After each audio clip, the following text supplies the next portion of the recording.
President Nemec, Bishop Caggiano, Father Baldovin, congratulations. I'm honored to be on the stage with you. Members of the Board of Trustees, Class of 2025, congratulations. Well done, well done. Can we turn around also and just quickly say thank you to the parents? Give a wave, parents.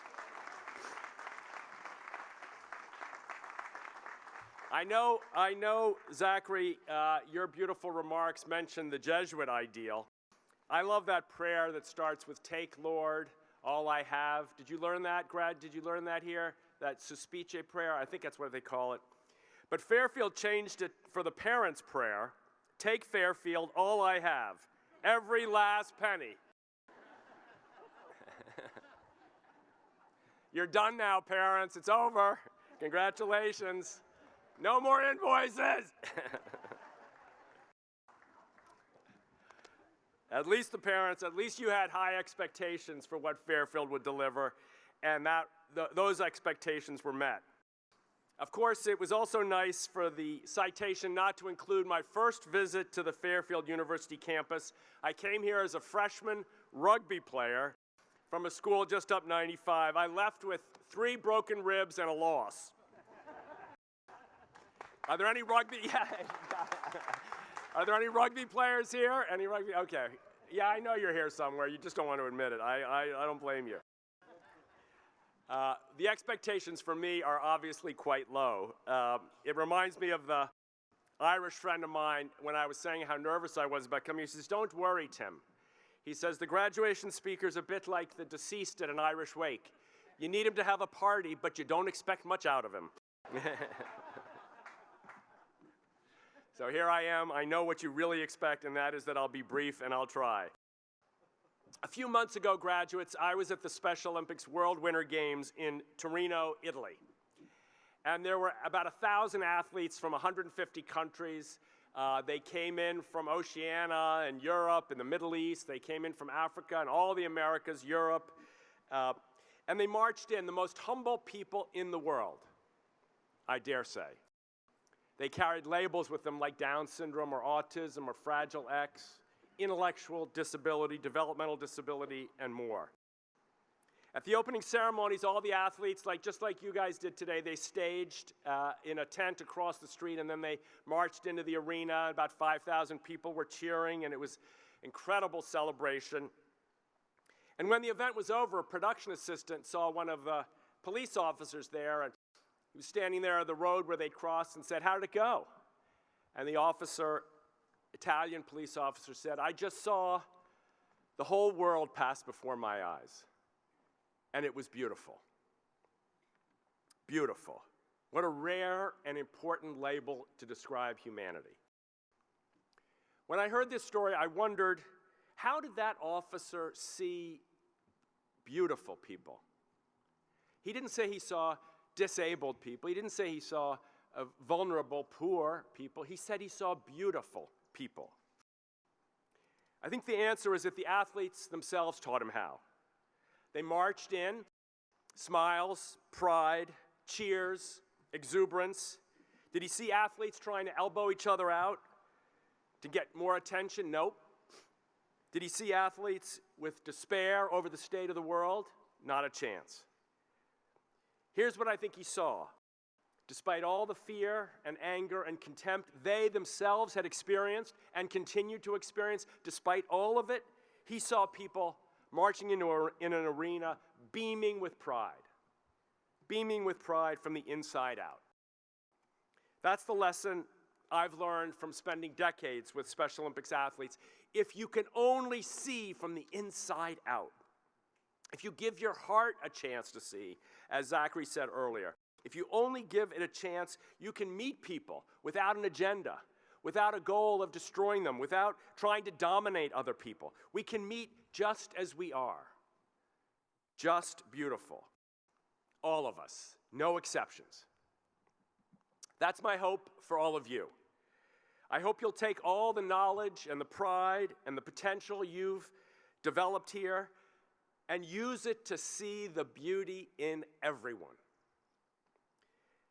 I hope that you live a life whose animating purpose is to honor your own dignity, and the dignity of every human being from the inside out. Now, I'm guessing that some of you might think that sounds a little bit like a pipe dream.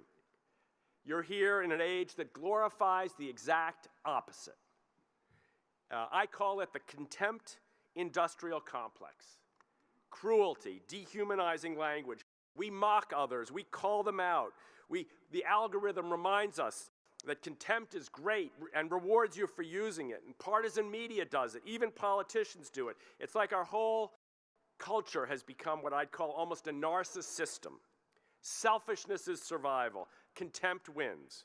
Contempt can make you famous, can make you rich, can make you powerful. It's even addictive. Once you get the hang of attacking and humiliating other people, we want more. Contempt, graduates, is a dead end. It might make you feel superior, but it will also make you fear. It might make you feel more powerful in the moment, but it would also make you feel more hopeless about the future.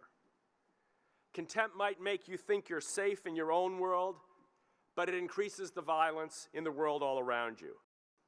Yes, it's true, treating others with contempt can protect your ego, but it destroys your relationships, the exact relationships Zachary just spoke about. Dehumanizing others dehumanizes you. In a world of us versus them, everyone loses. And for what cause? What's the win when we treat each other with contempt? The cause of believing that others are worse than we are? The opposite is so obvious, and it's glorious. Think of Fannie Lou Hamer, the great civil rights activist who said, "If I hate you because you hate me, I'm no better than you are." All we want, she said, after being beaten and struggling her whole life, all we want to do is make people understand that we're all human beings. I was raised in a different time, a time that feels like ancient history to many of you. Black and white television. Has anyone even seen a black and white television? We had Victrola records. Gas was 30 cents a gallon. Scrolling was something done by monks and rabbis.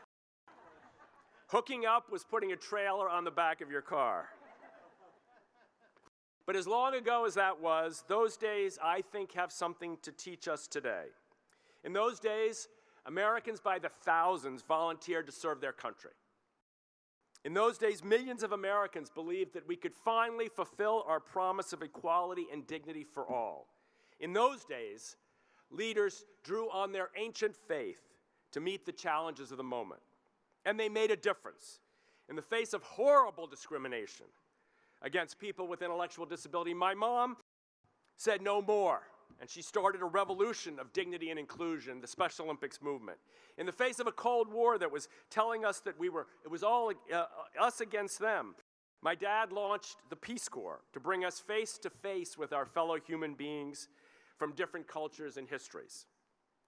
In the face of age-old injustice, King and Hamer and Kennedy and Parks and Thurman and Till and Cheney and Goodman and Schwerner and millions of others gave their full measure of devotion to make our country more perfect. Here's what I hope you'll learn from those role models that animated my childhood. America wasn't perfect back then, and we aren't now. Far from it. But those role models believed in trying. They believed in trying to fulfill the purpose of this country. And you should too. Graduates, today you are Fairfield's pride. I hope you'll also be America too. Let's be the country of people who are brave in treating people with dignity. Let's be the people who join in common purpose to heal the wounds of poverty and despair. If you see injustice, oppose it. If you see someone who's left out and humiliated, have the guts to cross the divide and bring them in. If you see despair, awaken hope.